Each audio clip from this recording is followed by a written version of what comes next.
এক গ্রামে বাস করত এক গরিব কৃষক, নাম রহিম। সামান্য জমি চাষ করেই কোনোমতে দিন চলত।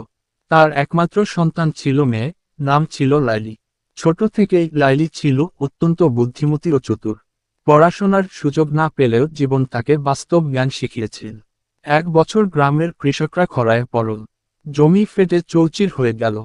রাজা ঘোষণা দিলেন, যে এমন এক উপায় দেখাতে পারবে যাতে বিনা বৃষ্টিতেই ফসল ফলানো সম্ভব, তাকে পুরস্কার দেওয়া হবে এবং রাজদরবারে চাকরির সুযোগ দেওয়া হবে। রহিমের গায়ের শক্তি ছিল, কিন্তু মগজে জ্বর কম।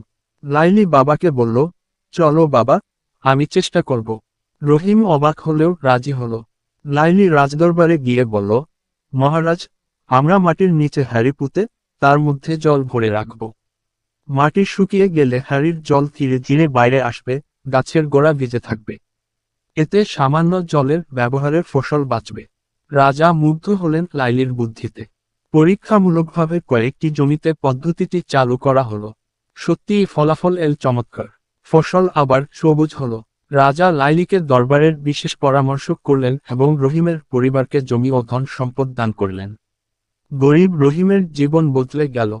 আর লাইলি প্রমাণ করল, গরিব হলেও বুদ্ধি থাকলে বড় কিছু করা সম্ভব।